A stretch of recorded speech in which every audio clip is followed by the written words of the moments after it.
Today, we welcome to the program MBTA General Manager Philip Eng to provide us a little update on how things are going at the T, especially along the Red Line here on Quincy and the South Shore. Mr. Eng, thank you so much for spending some time with us.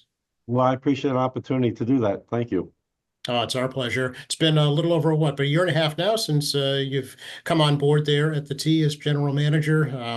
How would you kind of grade yourself so far? You know what? I leave the grading of my performance to the public I serve, but I am going to grade my team. The team has been really fantastic. They've stepped up, and we've been fulfilling our commitments that we've made. And that's really what I want to be able to demonstrate to the public, that when we say we can do something, there may be some hiccups along the way, but we will get it done. And our goal is safe, reliable, more frequent service so people can not only trust it and rely on it, that maybe it becomes the preferred choice of travel. What would you say have been kind of some of the major changes that have taken place over the past year and a half in terms of number one, the processes and the way you do things at the T, and number two, kind of the overall culture at the T? Well, I think some of the things that I hope is coming across is communication and transparency. And that's not just publicly, but that's also internally. I think one of the reasons that we're seeing improved results is the communication across all of our functional areas. So it's not just capital delivery on what they intend to do, but it's capital delivery and how they work with operations to not only be able to successfully perform the work, but how does operations support the work? At the end, they're the ones that receive it, and is that what they're looking for so they can better serve the public? And then with the public, it's what their expectations, what are we promising, what are we fulfilling? And if there's issues, again, how do we share that with them so they know full transparency on when things can be expected and when they can see improvements? You've made a commitment to eliminate all slow zones on all rapid transit lines by the end of this year. Are you still on track to do that? Yes, we are. Initially, when we made that commitment, there was a long road ahead, but with every one of these diversions that we went through, and as we successfully deliver on those, we've learned along the way how to even do better. And the one along the red line that we recently finished at the end of September, those 24 days, it was record work in terms of the amount of work we performed. Over 70,000 feet of rail that was replaced, being able to restore the system back to its maximum speed, and not only fixing the restrictions, but addressing state of good repair adjacent to those locations to give us a longer term ability to now perform cyclical maintenance, corrective repairs, and keep the system in a state that the public deserves and expects. Seeing you brought up the Red Line, can you bring us any update on the status of the new trains that are coming onto the Red Line? Well, yes. All of the new cars, both Red Line and Orange Line, are instrumental in terms of not only the track that we're fixing, but the rolling stock that now rides on them. We have currently 28 of the 252 Red Line cars in our system. Of those 28, we're running 3 6-car consists right now. The remaining cars are going through the final burn-in mode, and we anticipate adding a 4th consist in the coming weeks.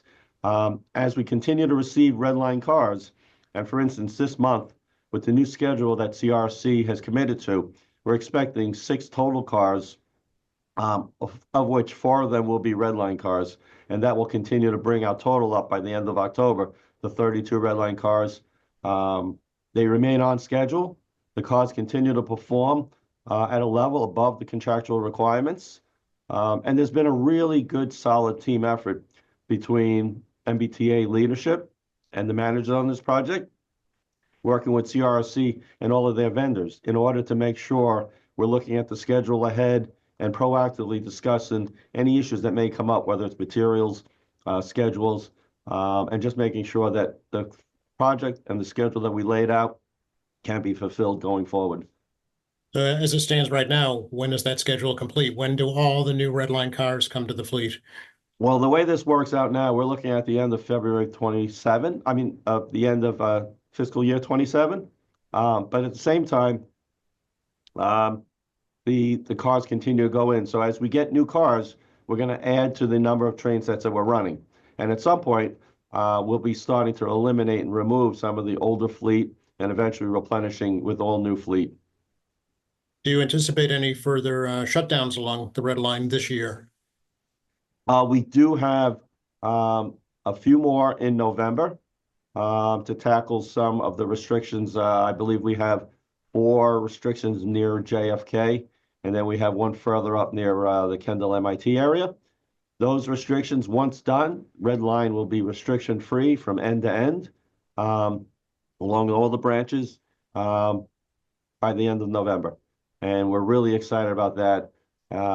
Just an example, the work that we did in September, that gave people back 24 minutes of their daily travel if you make that round trip Braintree to JFK UMass. And then right now, currently, we continue to review the ability to take that section in certain stretches where the geometry and alignment allows to take those trains above the 40 miles an hour. That's currently our maximum speed. And we're very optimistic that we could do better than we're doing today. What is the top speed of those trains? What should it be, I guess? Well, what we're looking for and striving for in certain locations where we have long distances is 50 miles an hour. And that will give our riders additionally, probably, maybe we're estimating around additional 3 minutes of improved travel time. And again, as you have better travel time, you have better reliability of the schedule, and that will allow us to have the better frequency and ultimately work towards reducing headways, not only at the core of the system, but also on the branches. Are you able to talk a little bit about maintenance going forward, Mr. Eng, and the changes that have been made to make sure that the slowdowns and the speed restrictions don't happen again? Yes, in fact, one of the things that even before I got here, Governor Healy, Lieutenant Governor Driscoll, excuse me, very focused on the workforce. And we have been very aggressively growing our workforce to where now we're over 7,700 employees. And a lot of that growth has been on the frontline operational teams, safety, track workers, power, signal, all of the folks that are tied to the public-facing components. We are training our workforce differently. We're creating a safety culture. And our real goal here now is get the system where it's running safe, reliable, but now we maintain it. And the intent is to get in there and do proper inspections, schedule work as needed, but also do it in a manner that we don't have to go through these types of diversions month after month, week after week. There will be times where a diversion and a closure makes sense because of the ability to get in, get it done, and get out, and the productivity that comes along with it. But really, moving forward is how do we do the right maintenance in the windows that we have? That could mean the overnights. It could mean early access where we close a little earlier. It could also mean weekend work. And a combination of those. And then as we go further down the road and we better train and develop new techniques, I've talked a little bit about it, but the ability to run on single track, meaning we're running train service on one side while we're doing work on another side. And in this way, we can continue to allow people to not only use trains, but if we need be, we could reduce the burden on needing additional buses, knowing that the roadways are congested already. The real thing is to keep them on the trains, supplement with buses, but not to the same level. Right, as I understand it, the main issue with that is access, right? Just because of the infrastructure and the way things are built, just trying to stage equipment to make repairs. Yes, in fact, there's been some cases where the limits of our diversions or the limits of access require that we actually impact more of the system. What we're doing right now is we're taking an evaluation. We currently have one up in the Alewife area that we're building a new access point. And as we give ourselves more flexibility and operational capabilities, we'll be able to manage differently. Even our power system, the way it is built, sometimes we're taking out longer stretches to do work than if we were to come in and find ways to segment the power differently. So these are all things as we move ahead and as we do new projects, where's the best point to be able to create more flexibility in terms of maintenance, operations, and minimizing the impact to the riders. Can we talk a little bit about the status of the new bus garage that's being built right here in Quincy along Bergen Parkway, where that stands, where it's going? Sure. Right now, I believe that project was somewhere around $310 million. Proud to say right now it remains on budget. It remains on schedule. Probably somewhere in 2027 year as well for completion. And it's exciting because that is the beginning of building new facilities for battery electric buses. We expect to have 10 battery electric buses at the end of this year that will be put into the system, and then we'll have more going forward. And that's in part due to federal grants that we won, and but we're committed to not only improving bus service, but trying to do our best to have zero emission fleets as we continue to move forward. But the facility is important for that because we need someplace to maintain the newer equipment. Yeah, As when well that's, I'm sorry, go ahead. as well as the facilities to maintain our existing until we could convert fully. So it's a matter of managing both fleets. Right, when that facility is complete, can you tell me how many buses will be able to be serviced there? One of the things that we're looking at right now is how do we manage our bus system? And is there opportunities to have bus routes and actually looking at maybe in-route charging? That's not something currently in our program, but we're looking at different ways to reduce the deadhead time that takes operators to get back to a facility. So right now, we could get back to you with that information, but the project remains really moving forward and really excited about that opportunity to give our employees the ability to successfully maintain the new fleet. And I'd be remiss if I didn't ask you what the plans are for the current bus facility on Hancock Street in Quincy. Well, that's one of the things where as we develop new facilities, what do we do with our existing facilities? Just whether it's Quincy or any other area, one of the things is to have very good dialogue with the local community, with the local elected officials, and potential of how do we support quality of life? How do we support maybe transit-oriented development? And look for those opportunities to show that the MBTA is going to be a good partner. And we want to do what's best, not only for the MBTA, but best for the communities that we serve and the communities that we live adjacent to. So we haven't made any final decisions on that, but there's a lot of dialogue going on between us and the city of Quincy regarding that. Right. No, we'll leave it at that for now. And I know you're aware of the city's hopes for that parcel, but we won't push you on We that. want to show we're willing partners. We're going to work through a lot of things. And I'm always optimistic that we'll find a solution for everybody. On the other end of the city, the North Quincy station, can you tell us what's happening with the garage there? It seems to be done, but it doesn't seem to be utilized yet. There are a few final things that need to be addressed. My understanding is that we anticipate being able to allow that garage to be used for commuters probably in a few months. We'll have more to follow on that, but my folks say that those issues are being resolved, and we know how important that is. At the same time, there are other parking facilities that we know people are using, but certainly to have this facility in use will give those riders the extra option and convenience of it. And speaking of hopes of the city, a longer range plan for the Quincy Center Station, as you know, is to completely rebuild that facility. Is that still in the pipeline? That is in the pipeline as well. We're having good dialogue with them as well. How do we support their plans and how do we work together? That's one of the things that I've always believed in. It's always better for the mass transportation system that is so vital to these different developments be right at the forefront of those discussions. This way, expectations and needs can be discussed openly, and how do we solve them together to support and make sure that those projects can move forward without delay, and at the same time, we have the ability to deliver the level of service that people are expecting when those developments continue. Yeah, is there a design plan created for the Quincy Center Station yet? Is there a timeline? No, I don't have that with it right now, but the part of that will be coming out of these discussions and making sure we're working together. One thing that I guess the recent Red Line diversion exposed was expanded ferry service here at Marina Bay in Quincy, and I know that's something that you feel it's important. Absolutely. When you have access and proximity to such waterfront that we do have here in Massachusetts, why shouldn't we try to take advantage of it? And we have expanded our service with the existing resources that we have. But I also wanted to make sure that we treated this fairly. So first ever Director of Water Transportation, David Perry, that we announced, he is going to help us lead and shape and mold what we envision for future water transportation. And how do we build upon the existing ones? And how do we expand, right? So what kind of fleet? Should the fleet be in-house? If we buy new fleet, should it be zero emission?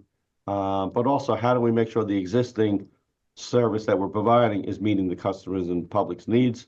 All of that is ongoing as we discuss the future capital programs and future procurements of material, but also our operating dollars, because that's important. But the other piece is the excitement of going after every federal dollar available, and the $4 million plus that we recently won, or the city of Quincy won with our support for the Squantum Point Ferry park there.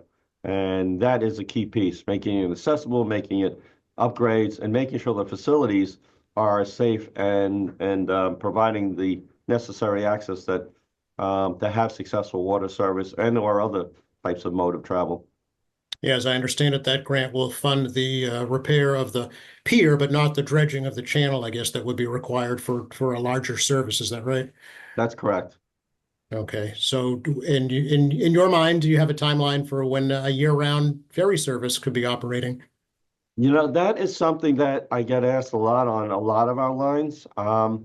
And really what we have to do is not only look at to make sure the service we have today is running reliable, but as we dive into those considerations, what kind of fleet do we need? What are the operating dollars that go along with it? And is it sustainable? So those are the things I'm always going to keep an open mind to looking at how we can improve service, because the more reliable and the more frequent it is, I think the more likely people will use it. I have to balance the existing services and make sure they're running safe and reliable, along with, the expansion and growth of systems. So I'd also be remiss if I didn't ask you, Mr. Ring, do you anticipate any changes in fares on the MBTA in the future?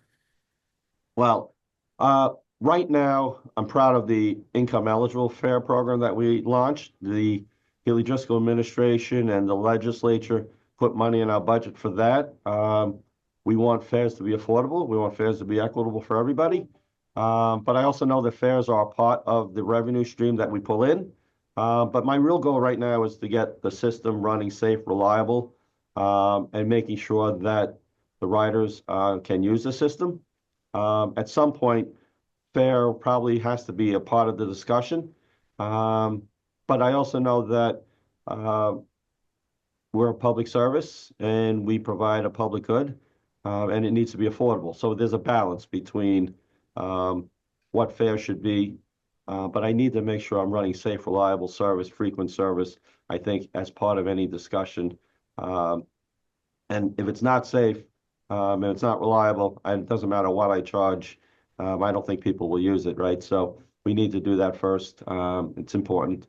But it obviously has to be part of a long discussion down the road.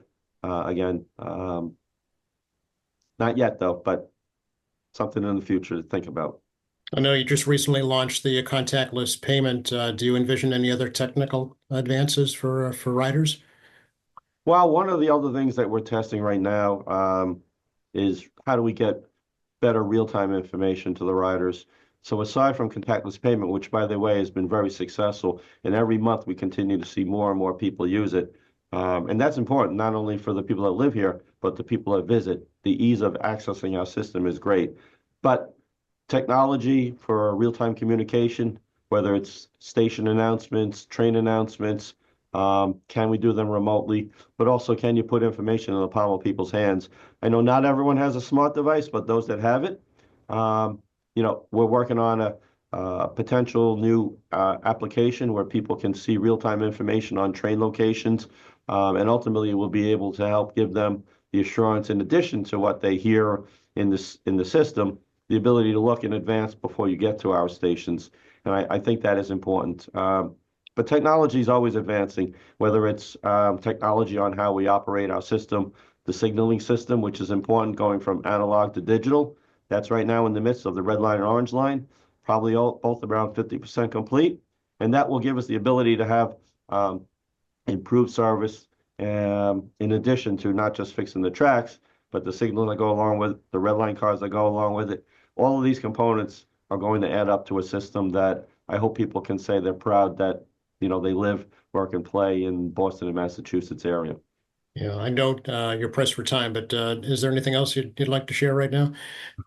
Just one thing, I was given a little note that the Quincy bus facility will be able to handle 120 buses, and that's important. But I just want to say thank you to the public.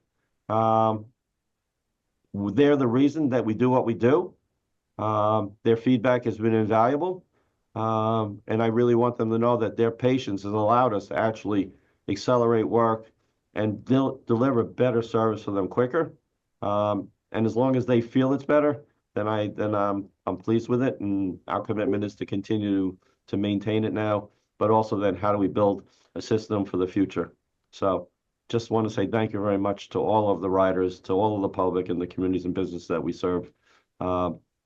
It's been a fantastic time, and I'm excited about the future for us. I appreciate the opportunity to talk with you, and please stop by if you're in Quincy sometime. I will do. Thank you. You're welcome. Bye-bye. Have a great day.